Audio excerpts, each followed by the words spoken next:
Okay. Well, thank you everyone for joining us today. This is our final webinar of the year, hard to believe. And the topic is Forward Motion, Navigating Transition with Resilience. Our presenter today is Sarah Levitt, and when we first started talking about her involvement in the series, we actually purposely held off on this topic until now. And we did that because as we head into the holidays and towards the new year, we thought a lot of us start to think about how we can improve our lives, whether that be from a professional or a personal standpoint. We start to think about things we can change and work towards in the coming year. And no matter what kind of transition we're planning for, it's important to be thoughtful and proactive. Almost all alumni that come to see me are in some sort of transition, whether that's planned or not.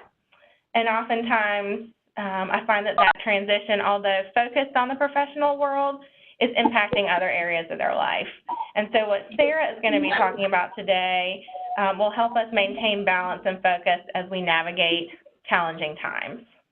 Before we get started, again, a quick reminder, this is a group call, so we ask that you mute your telephone line so that we don't get that background noise as a distraction. So if you haven't done so, please go ahead and mute your phone line unless you have a question. And with that, I'm going to turn it over to Sarah, who is a certified life coach and a successful entrepreneur. She is helping her clients and others navigate change, and that has really become kind of a passion project for her, it seems like, as I've gotten to know her over this year. So there's no one better to talk about this topic than her. She's a great speaker, a passionate leader, and a friend of our Alumni Association. So, Sarah, thank you so much. And with that, I'm going to turn it over to you. Thank you, Catherine. We were giggling earlier because we were having some technical challenges, and I was teasing Catherine that we had become technologically resilient in like the last 40 minutes or so. I feel technologically resilient. So thank you, everybody, for joining us today. It looks like we've got a nice turnout with some additional people rolling in. A couple of things before we get started. This is really designed to be kind of an interactive webinar, so there will be opportunities for us to kind of share stories and perspectives and that kind of stuff. So feel free to unmute yourselves when you want to jump in with some information. Feel free to do that. And then the second thing is I'm happy to send anyone a resource list if you just hit me up via email, and I can be reached at sarah@levitt.com. I'll be talking about several different strategies for cultivating resilience. Many of them are drawn from research in positive psychology, and again, happy to send you a resource list after the presentation, so just feel free to hit me up for that. So as Catherine said, we are going to be talking about forward motion and navigating transition with resilience. And I can't ever really talk about resilience or transition without sharing a bit of my own journey, where I got some experience, a significant amount of experience in both resilience and transition, pretty up close and personal. So almost 5 years ago, essentially my entire life as I knew it went into I like to say went into a blender, and it was not a time of making margaritas. So my entire life went into a blender, and when the dust settled, I was simultaneously out of my 17-year marriage, my 15-year career, because my ex-husband and I had built a business together. And I was exiting that, and I was also out of our marital home. So I was essentially not tethered to three of life's biggest anchors. And then to compound things, my last living parent passed away shortly before the end of my marriage, and then I had to put down two of my dogs within a year afterward. So my board was essentially wiped clean. And except for a couple of very long-term 20-year friendships, which we're going to talk about later on in this webinar.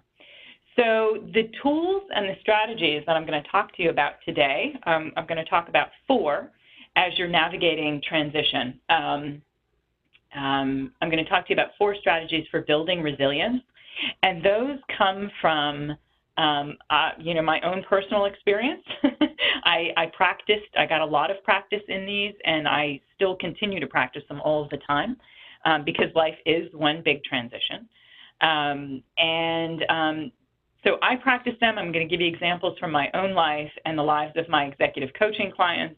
And then I'm also going to share with you some of the evidence-based research from positive psychology, which supports these strategies. I kind of found them intuitively, and it so happens that there's a good bit of research to back them up.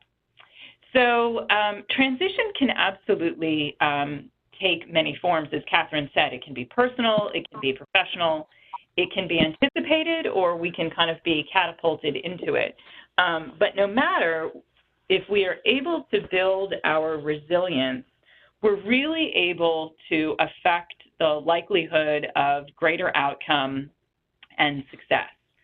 And when I ask audiences, when I'm speaking, when I ask audiences to kind of describe what they think of as resilience, people often say things like, the ability to bend without breaking, the ability to bounce back, to be positive in the face of challenge, to overcome obstacles, to kind of get off of the mat when we're knocked down.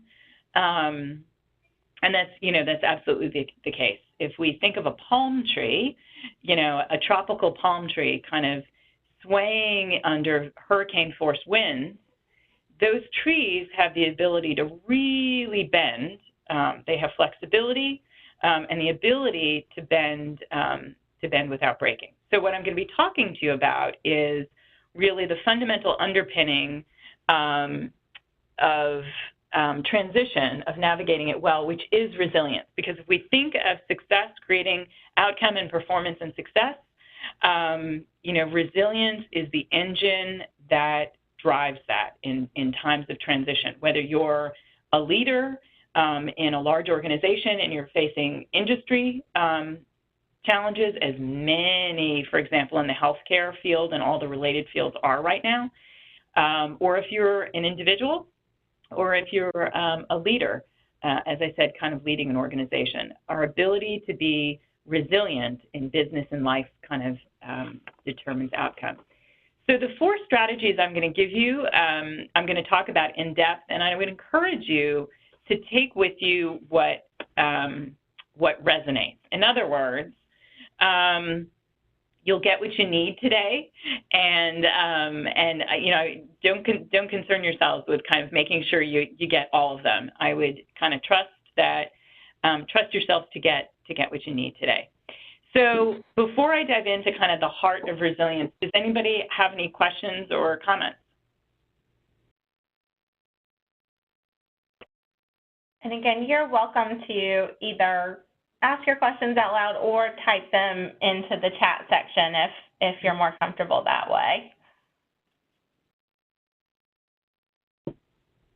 Okay, well, I'm going to dive in, and again, feel free if you've got questions or want to share stories. I'm going to give you the opportunity to do that in just a little while. If you want to dive in with questions or share your perspectives, or if something's not clear, please feel free to do that. So when we look at, if we view resilience as the engine that drives kind of outcome and performance and success and enables us to navigate transition with grace and dexterity, then the question is, how do we build that? Is it buildable? And how do we build it not just for now, for whatever kind of circumstances we might be challenged by or navigating, but also particularly when we're looking at organizations, but also for the future, for later. In other words, how do we build resilience so that we are nimble and innovative and able to kind of, sail through choppy waters? So the first thing that I'd like to talk to you about, and my wish for you today would be that if you got nothing else out of our time together, that you're able to take this with you. And that is the concept of your own kind of resilience bank account.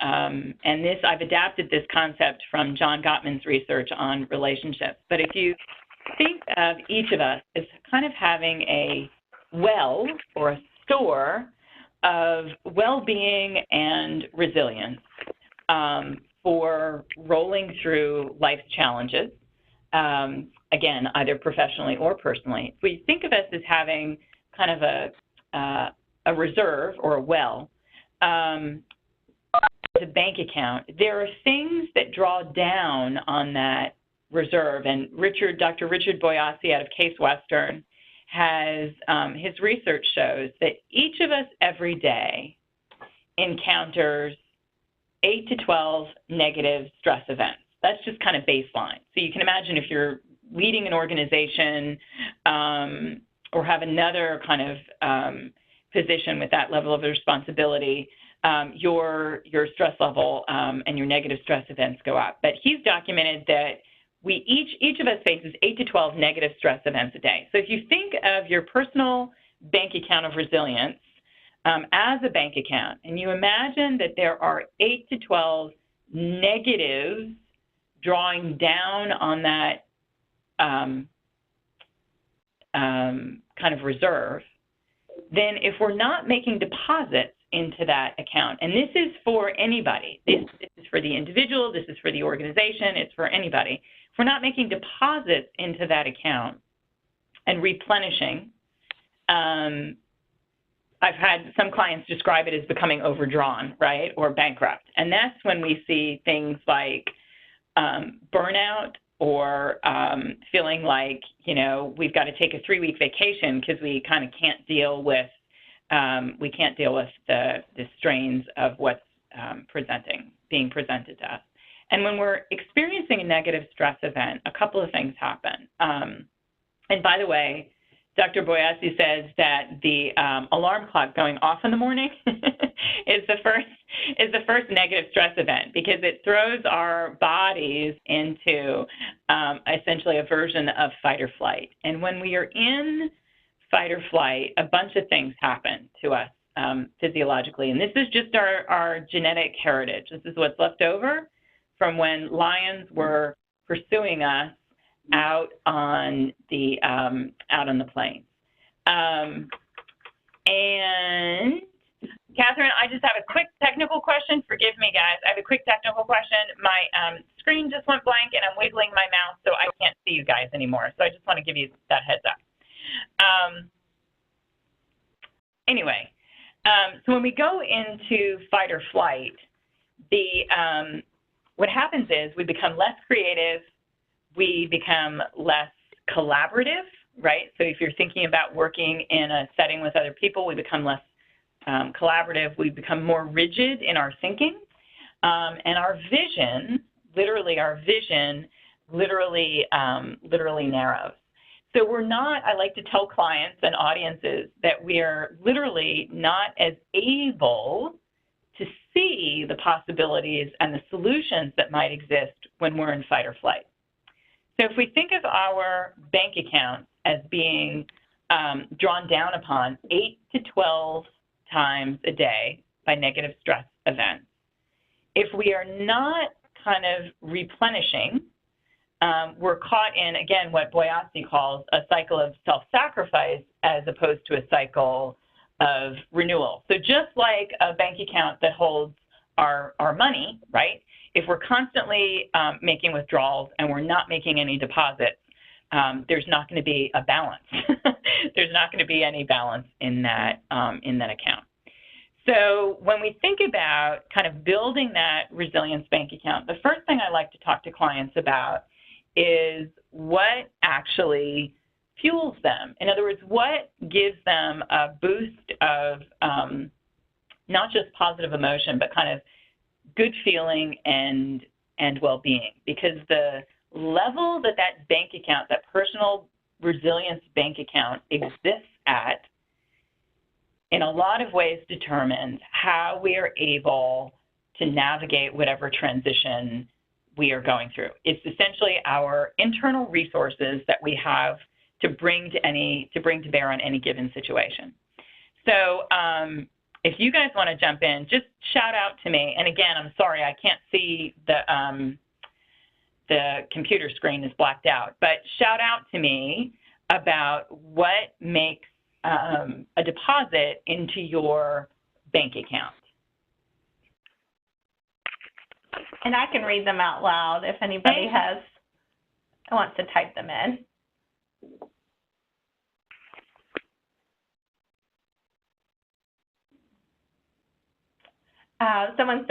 Jennifer said, hugs from colleagues.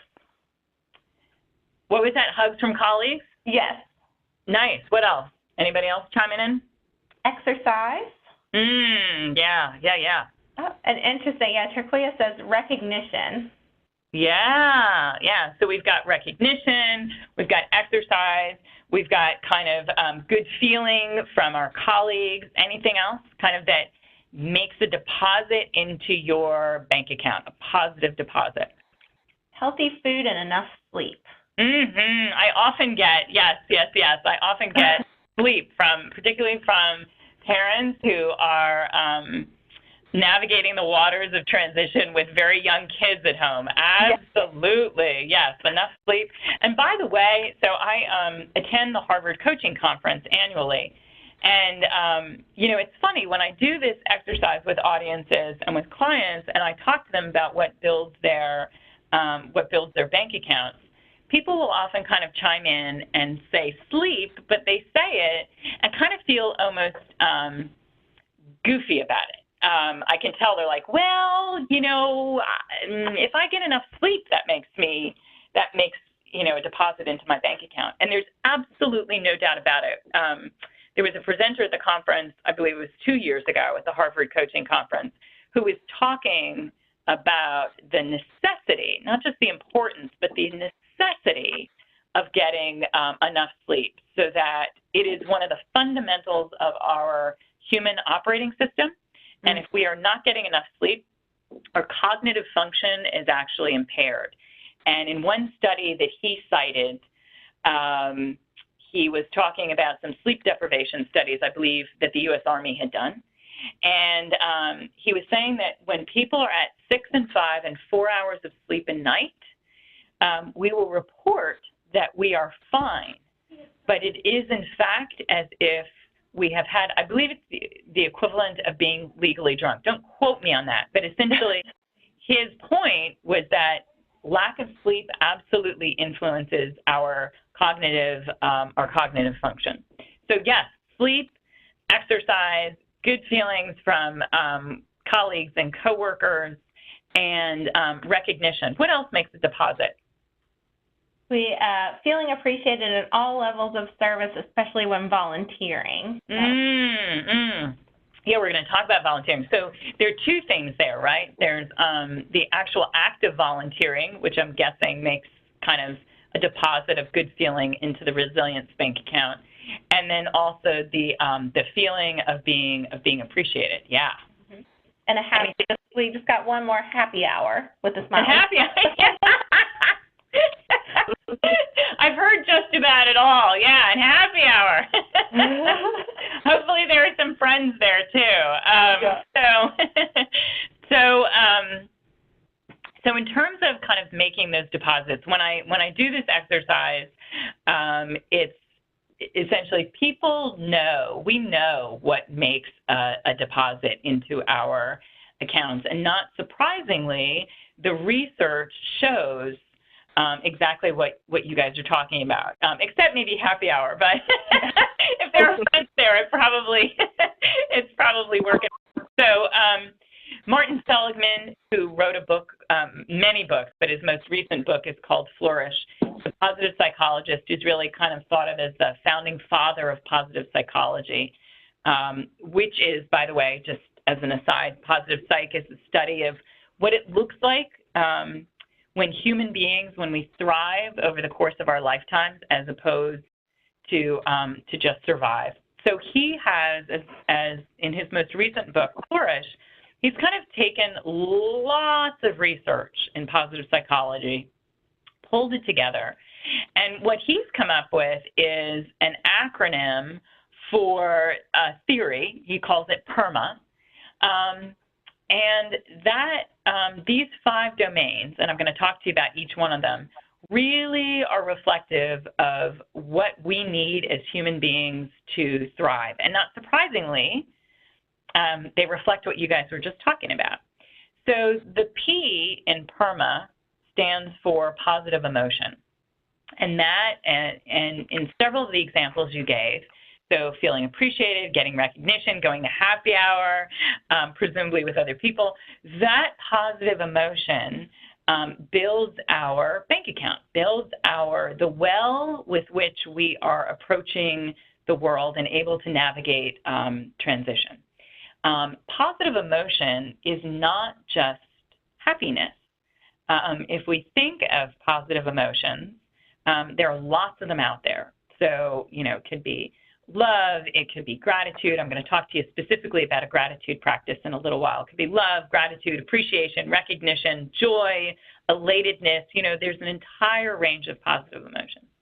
So one of the things I like to work with clients on, either in organizations or individually, when I'm talking to them about this bank account, is what situations and people, what positive emotions do you like to feel, and what situations and people facilitate feeling those emotions. Because as we all know, time is limited. Most of us have very, very full plates. And so if we're wanting to make sure we're living in a cycle of renewal rather than self-sacrifice, and we want to make sure that we're kind of building up the balance in that resilience bank account so that we can navigate whatever happens to us in our lives, good and bad, we want to make sure that we're spending our time with people and situations that are helping to make deposits. So the first is positive emotion. The E in PERMA stands for engagement within. And this is what I like to describe to clients as essentially downtime. These are activities that people do typically on their own, where they kind of get lost in time. Lose all sense of time, lose all sense of self-consciousness, and the positive psychologist Mihai Csikszentmihalyi calls this being in a flow state. You guys have probably heard about this, being in a flow state. It's when we're completely unself-conscious, engaged in what we're doing, when we're slightly challenged, but not too much challenged. Kind of we're on the edge of that. And that engagement within, again, is what I like to think of as and describe as downtime to my clients. Does anybody want to give examples of activities that they would think of as downtime that make a deposit into their resilience account?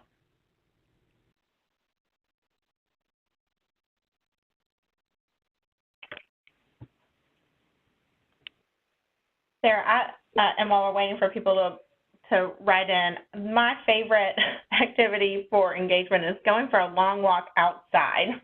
Yeah. I often get that. So people will, and that's specifically outside, Catherine, yes? Mm-hmm. Yeah. Let's see, we've got yoga, meditative music, or mind meditation. Nice. Reading a good book or sewing. Yes, yep. Scenic walks, time at the beach, shopping. And one person asked if you could kind of repeat the question, maybe. Sure. Yeah, no, I'd be happy to. And those are all fantastic. Those are all fantastic examples of engagement within. So the question is, what activities in your life give you a sense of engagement within and really refuel you? So what's your kind of downtime activity? Someone who likes to ride a motorcycle. Yeah. Oh, yeah. No, I've heard playing instruments, cooking, gardening, yoga, meditation, like all the stuff you guys are talking about. Absolutely. Yeah.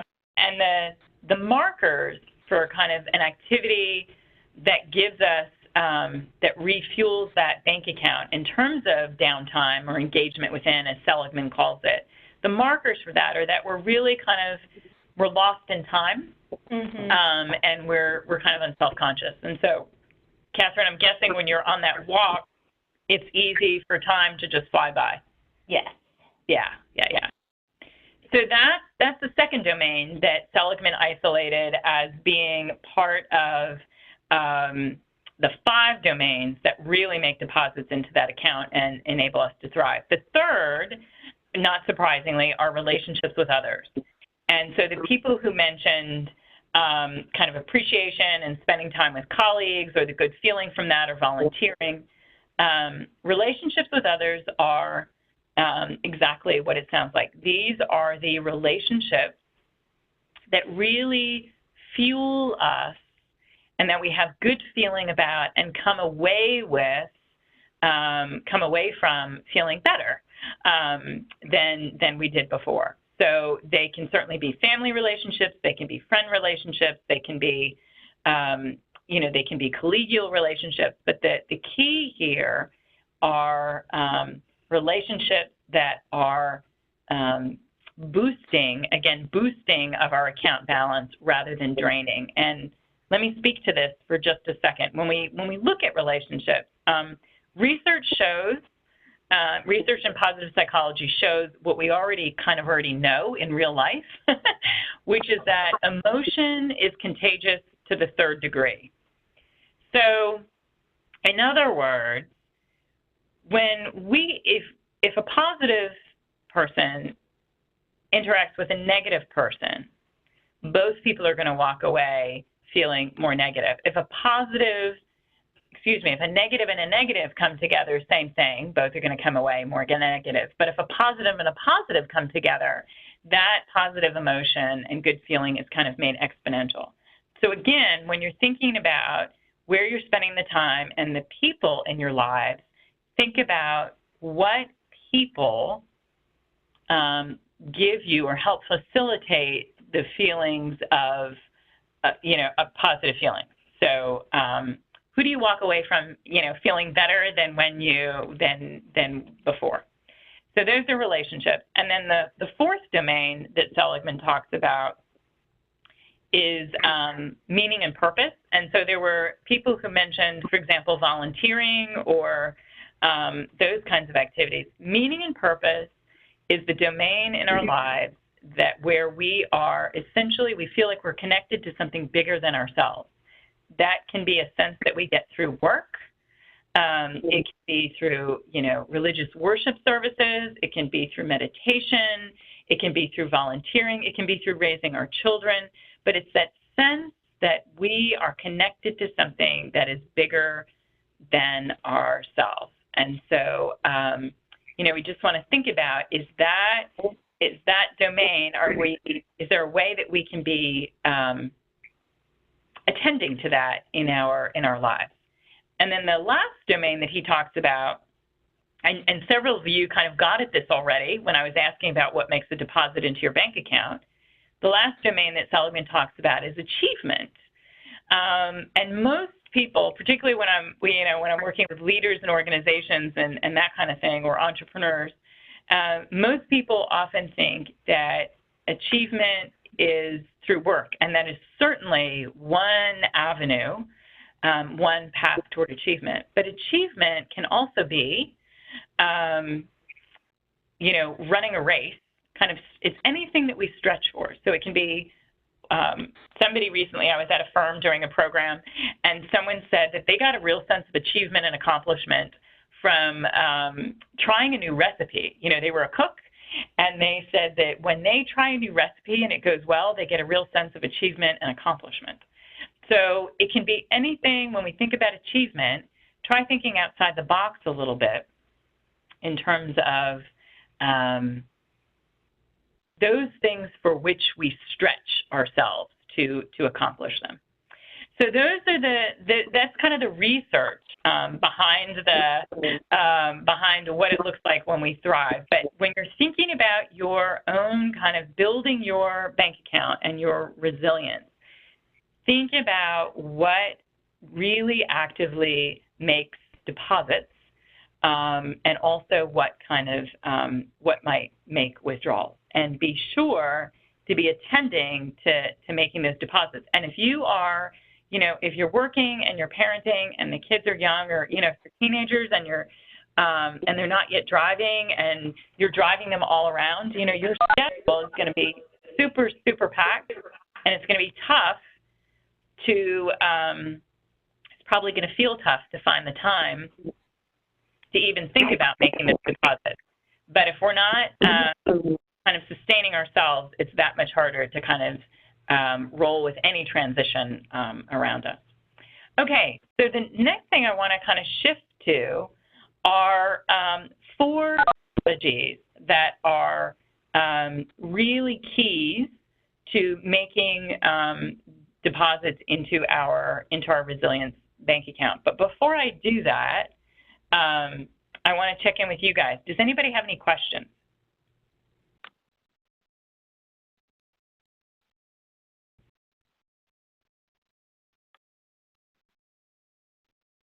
Are we good to go? Yeah, it doesn't look like it so far, but I'll definitely let you know if please, yeah, if we get any.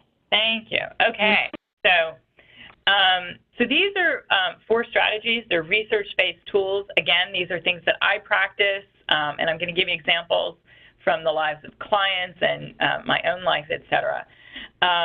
So one of the first things, and some of you kind of talked about this a little bit already in terms of what fills your bank account, so you're right on the money here.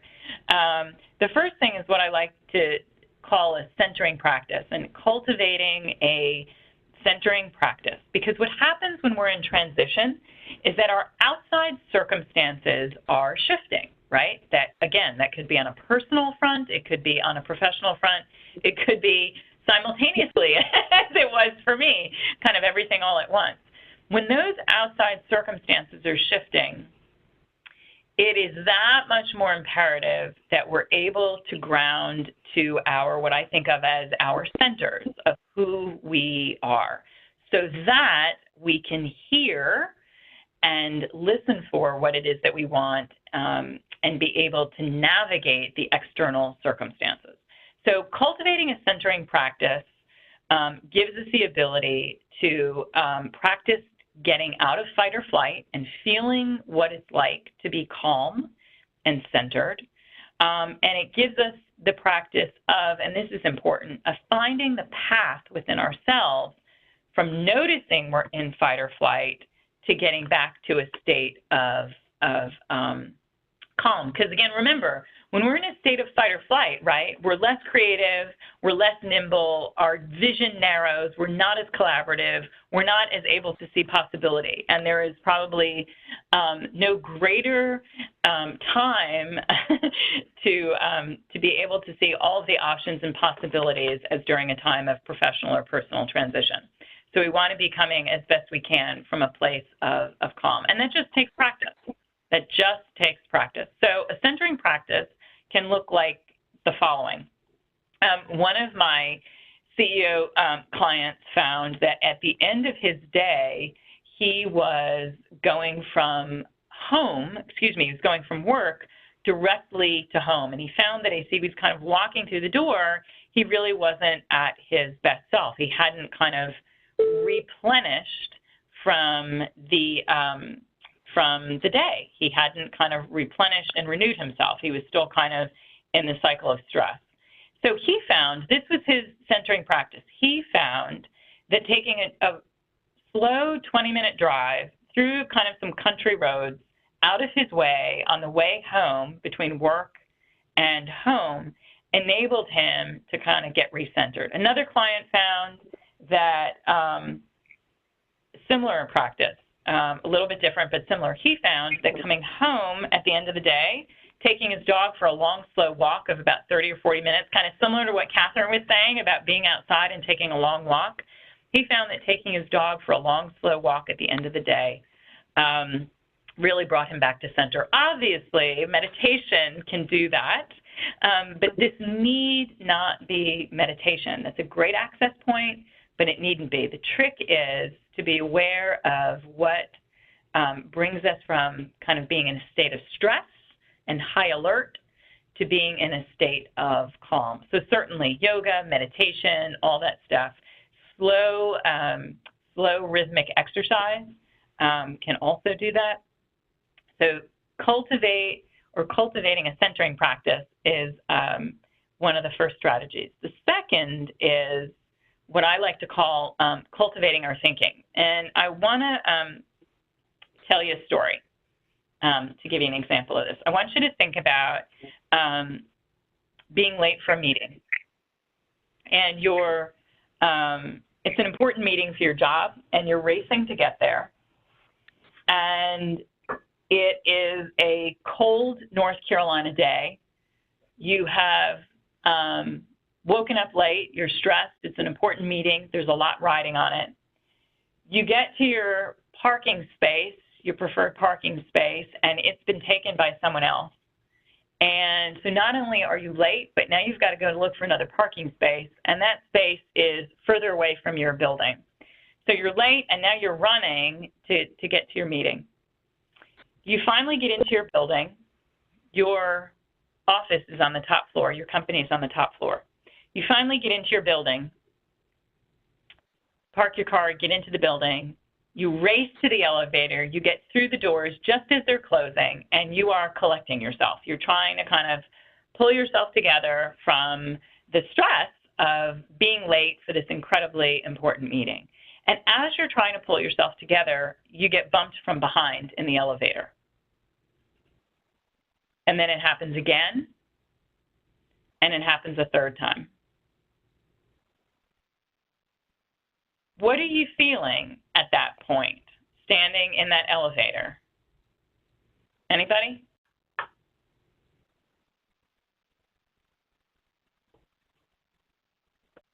Frustrated. Sorry, go ahead.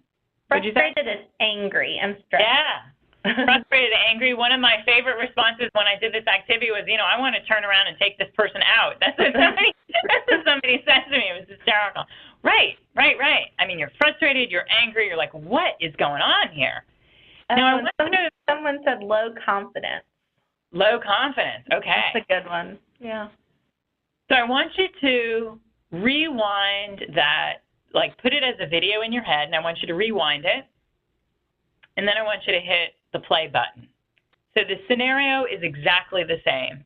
You have awoken late for this important day and this important meeting. You get to your parking space. It's taken. You have to park more than a block away. It slows you down. You're running. You get into the building finally. You get into the elevator. Same exact scenario. And you get bumped from behind. Except this time, you turn around and you see that there's an old lady who's blind with a cane. Tell me what you're feeling.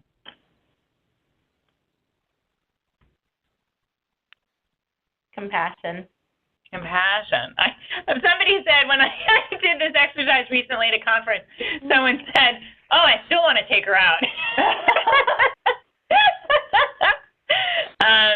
Right, we often feel compassion. So the only thing that changed, I like to use this example when I talk about this second strategy of cultivating our thinking, because the thing that changed in that example was what we were thinking. So our thinking determines our emotion.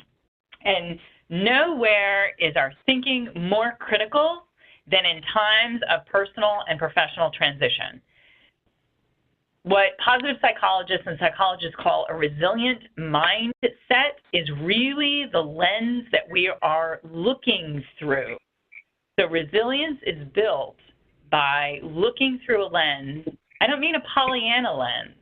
I mean being very aware of the stories we are telling ourselves. So instead of asking questions like, why is this terrible thing happening to me? Or why do bad things always happen to me? Or any of those types of questions which spin all kinds of stories, cultivating our thinking in times of transition really, really, really boosts and fuels the engine of resilience. So I want to give you a couple of very specific things under this category, and then I want to move on to the last two strategies, and because I want to leave time for questions at the end. So our thinking is practice. So many of us, oftentimes it can feel like our emotions come out of nowhere. But just like that elevator story, what we know is that cognition, what we think, determines what we feel. And so part of that is literally practicing looking for the good stuff, because we are, just like we're genetically hardwired to perceive threat and go into fight or flight from the days of when we were on the plains and lions were chasing us. Like that, our genetic heritage is to kind of constantly be scanning the horizon for negative threats. That was just our survival mechanism. But it's actually not very helpful in our modern age today. Instead, what's helpful is what Rick Hansen in his book Buddha's Brain, also a neuropsychologist, calls hunting the good. And this is literally the practice of looking for the good stuff. And again, I can't emphasize this enough. In times of transition, looking for the things that are going well is really, really important. So noticing them and then naming them, kind of really orienting our brains toward them is key. And I want to share the story of the little bit of the story I know about Ray Charles.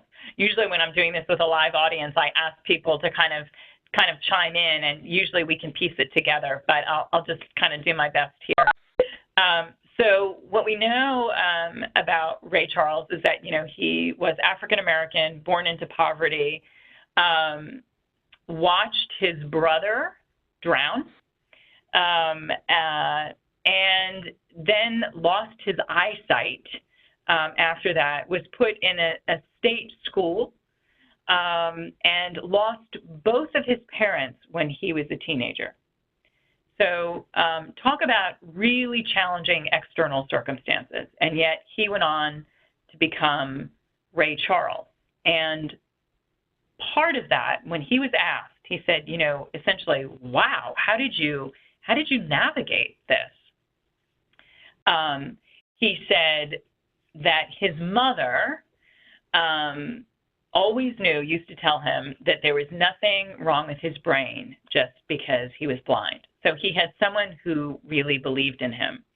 And the third strategy that I want to talk to you about is finding someone with whom, particularly, again, when you're in a time of transition and you're navigating that and you want to create forward motion, finding someone to essentially hold the vision that you have for yourself in this lifetime. Positive psychologists refer to this as kind of charismatic adults. And when the research was originally done on children and resilience in children, this is Robert Brooks's research, it was discovered that kids who overcame challenging circumstances, like Ray Charles, for example, had a charismatic adult in their lives, someone who essentially believed in them and saw their possibility, just like Ray Charles's mom. But it turns out, or I should say, it turns out that as adults, we need those same charismatic adults in our lives who believe in us. And so if you recall at the beginning of today's webinar, I was talking to you about my own life kind of going into a blender almost 5 years ago.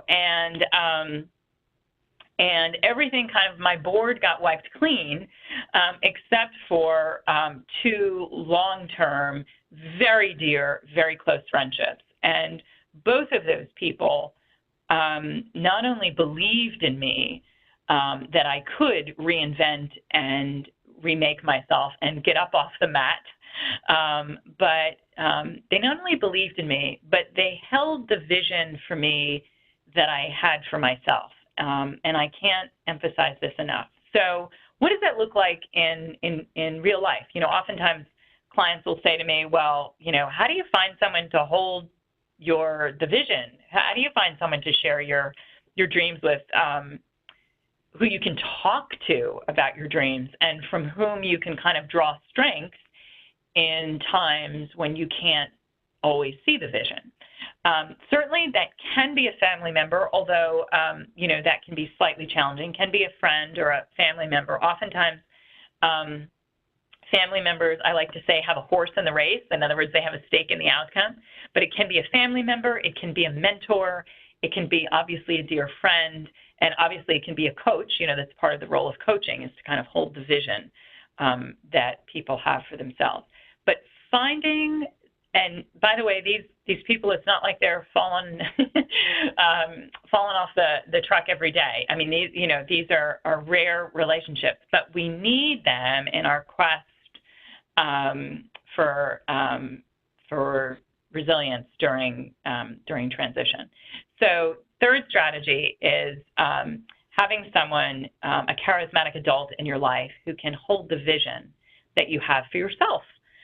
Because during transition, let me say this, during transition, that vision will become obscured. There will be obstacles, there will be detours. When I coach at the business school at UNC at Keenan Flagler, and I'm always telling entrepreneurs that, the journey, even in business, particularly in business, it is never a straight line between A and Z. There are going to be obstacles and iterations, and it's going to be evolutionary. So, which can be discouraging, and it can be challenging to find our way through. So to have someone to hold the vision, I can't emphasize this enough. And before I move to the very last practice, I want to ask if there are questions here or stories that people want to share.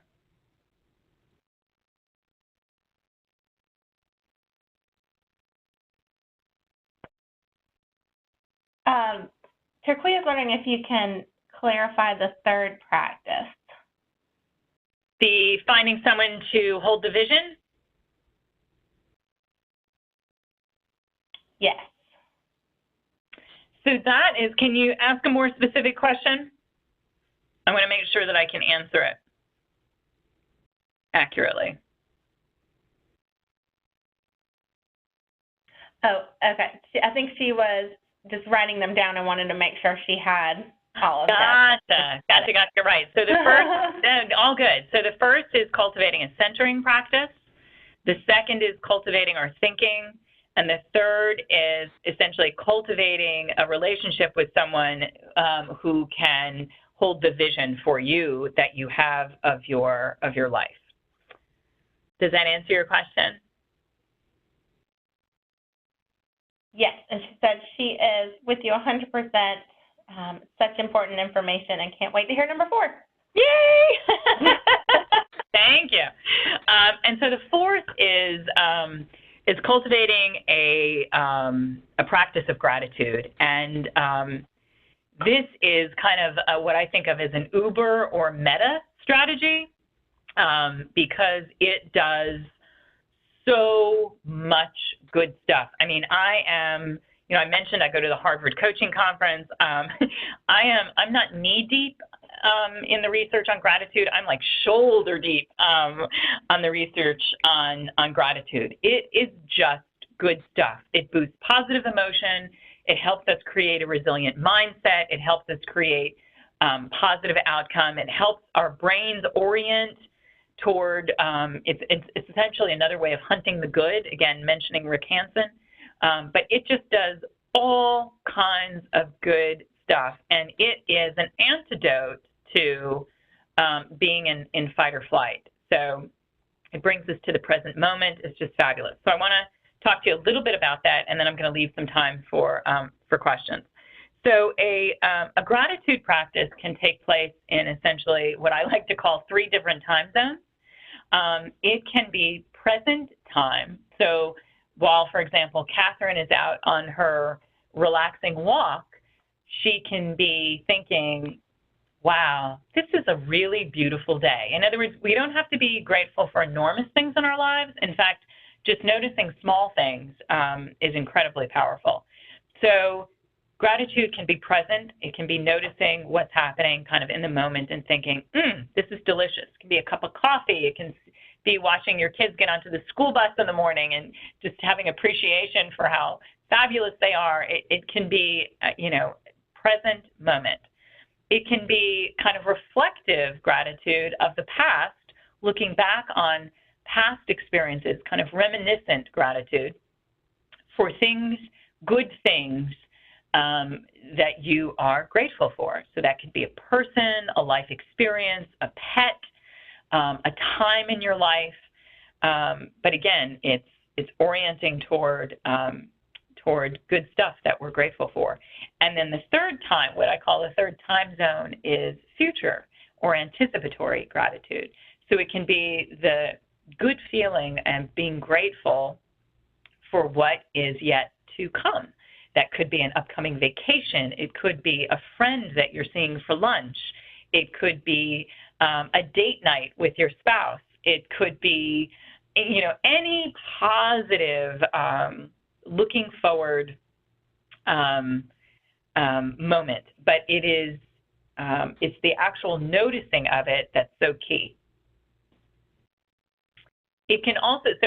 Gratitude can take place in 3 different time zones, and it can also be oral or thought or written. So, I'm someone who really values gratitude, and I find that I not only write about it, in a journal, particularly when I'm facing challenging times. Gratitude is an amazing companion, but I also like to express my gratitude verbally toward other people.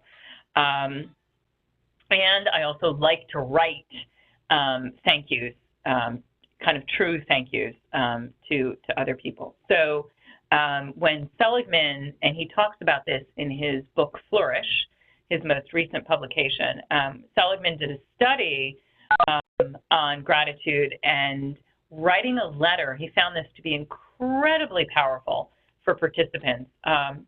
If you think of someone in your life someone to whom you are grateful, if you sit and write a letter to them in very specific detail, thanking them for the things that they gave you, you can mail that, obviously, or you can even just choose to hang on to it. But he found that this boosted positive emotion in people terrifically. So can't emphasize that enough. Cultivating a practice of gratitude and making it kind of a regular part of the way that we think and be in the world. A nice way to do this with kids is to do it around the dinner table in the evening, which is to, go around the table and say something everyone there is grateful for. And then 2 other things, which are kind of key, again, to resilience and determining, giving us the sense that we are the authors of our lives rather than the victims of them. So noticing kind of what we're grateful for, saying what we're grateful for, and then the role that we had, and this goes for adults and kids, the role that we had in creating that thing, and then how can we get more of it. So maybe, for example, at the dinner table, your child says, I'm grateful for the time that I had with my friend today at lunch, for example. So it's noticing the actual thing, and then, well, how did you have that time with your friend at lunch? How did you make that happen? And how can you get more of it? So as I wind down here and in our last few minutes, I want to leave you with the question that I most like to leave audiences with when I'm speaking about resilience. And this goes, again, toward cultivating a resilient mindset and practicing thinking resiliently. And the question is, if you saw yourself as the hero of your journey, what story would you write? So the question again is, if you saw yourself as the hero of your journey, what story would you write? And now I would love to take any and all questions or things that you guys would like to share. And you're also welcome to email me at sarah@sarah-levitt.com for any follow-up questions. Sarah, thank you so much. That was really great. Thank you. As we're waiting for people to type in questions. And at this point, if you want to unmute your line and ask a question, we would love to talk with you out loud. Turquia said, thank you so much for your positive energy. It was a very full session. So Jennifer has a question. Any strategies to handle the fear that arises when things change? Ooh, fantastic question. Yeah. So, great question. So, recognize that fear of change is completely natural and normal. You know, as human beings, we are just not really programmed to like change. So first recognize that change is scary, even if it's change for the positive. The centering practice that I mentioned is probably one of the best I have found in myself and with clients for navigating those emotions of fear. And because if we can notice when we're afraid and kind of, distressed about something, we can bring ourselves back to a place of center to be connected to ourselves. So, for example, in my own story, in my own life, I can promise you there was a ton of fear. My entire life went into a blender. But what I kept coming back to was anchoring to myself. And again, a gratitude practice helps with this as well, kind of looking towards the good stuff. So all of the practices we talked about, those 4 strategies, I think are helpful for navigating the fear, but know that it's kind of natural.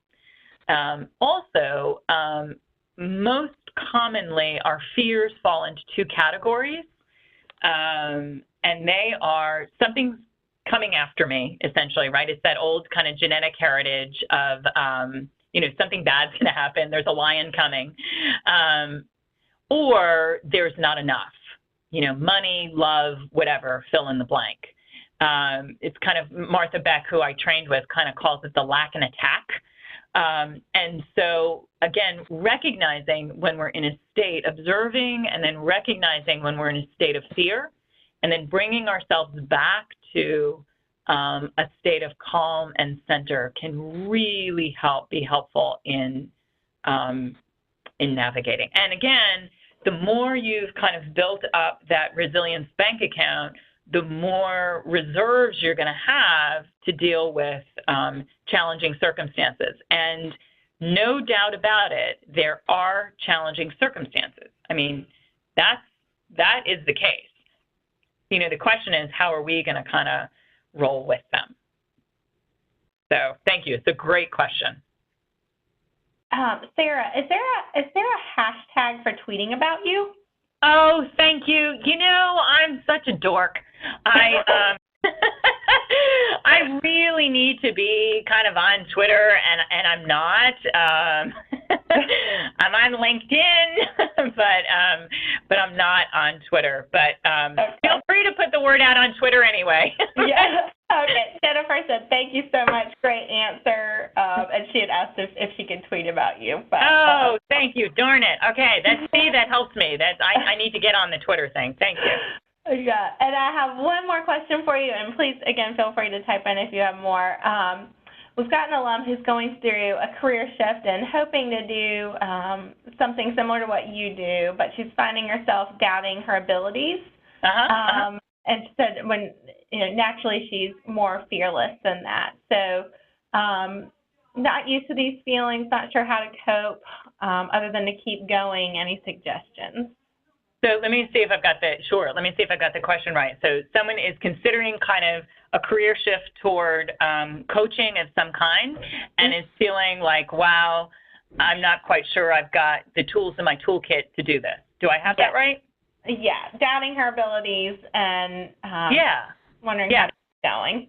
So again, I'll kind of talk to you from my own experience, and I'll give you a couple of suggestions. I kind of knew this is what I wanted to do. I wanted to be coaching and speaking. I do quite a bit of speaking at conferences and annual meetings and that kind of stuff. And I kind of knew this is what I wanted to do deep down, again, that vision that I had for myself, but I was scared. So I did a couple. I'm going to give you some practical stuff, and then I'm going to talk to you kind of on the macro level as well. So what I found was I did not, because again, our journeys almost always are iterative and evolutionary. I did not make the leap from, from my previous life running a greenhouse operation smack into coaching. What I did was I explored the things that I really felt drawn to with absolutely no pressure on myself to make them mean anything other than I wanted to explore them. So I was coaching a running group. I had also started a divorce support group in the Triangle, and once I had my own head above water, I began coaching in that. I was coaching for a national business organization, and I had begun coaching at the business school at UNC. So I was essentially getting my feet wet in coaching without making it about an enormous transition. I was just following my bliss, as Joseph Campbell would say. So on a practical level, getting some experience, kind of checking it out on a volunteer basis, talking to other people who do what you want to do, I think is critical. And that's kind of on the practical side of things. Also practically, I went through, even though I was kind of doing all this coaching and I had a background in business, I felt like I wanted to augment my toolkit. And so I went through a rigorous 9-month coach training and certification program. And that, combined with the experience that I was having, really bolstered my confidence. But frankly, so that's the practical. On the macro level, I made the decision, and this goes back to the previous question about fear, that fear was not a good enough reason not to do what I really wanted to do. I decided that, I wasn't going to kind of let it get in the way, and then I was just going to have to tolerate being scared sometimes. So does that answer your question? Feel free to hit me up with a follow-up if I haven't answered that. And Sarah, I don't know if you've read this, but there's a great book by Susan Jeffers called Feel the Fear and Do It Anyway. I've not. That's great. Yeah, that's a great book, and it has a lot to do. There's some similar parallels with what you're saying in terms of at some point, you can do what you can do to prepare, but at some point you have to jump in and kind of recognize, be confident with your abilities and say, what's the worst that can happen? Right, and that's thing. Yeah. No, and if you bring that's great, Catherine. If you bring that kind of what's the worst that can happen up close and really kind of can sit with it, you realize if you make it big, so to speak, it's almost always never as bad as kind of what we're thinking. But let me speak quickly on the subject of fear. So. There are kind of two kinds of fear. One is, wow, I really yearn to do something, and I'm scared that I'm not going to be good enough, or I'm scared that I'm going to fall on my face, or, we feel that fear because something matters to us deeply, right? I mean, of course, our dreams matter, and, the possibility that we won't be able to make them come true or we might stumble is scary, absolutely. That's one kind of fear, and that's the kind that I encourage people to slowly kind of step through to making their dreams happen. The other kind of fear comes from kind of a revulsion to what we are doing. And again, having a centering practice and really being able, this is what I work with clients on a lot. I coach a lot of people in transition. I really work with people on being able to tune into, is this, excitement fear, or is this revulsion fear? We do quite a bit on kind of tuning into that compass within themselves.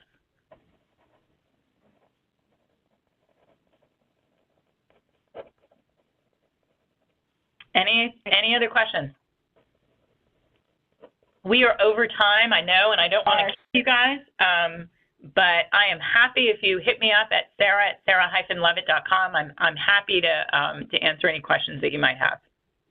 Thank you, Sarah. Again, thank you so much. This was really a great presentation. We had a good group. Thank you, everyone, for participating. This was really fun. Thank you for having me, and thank you for everyone who attended. I had a great time.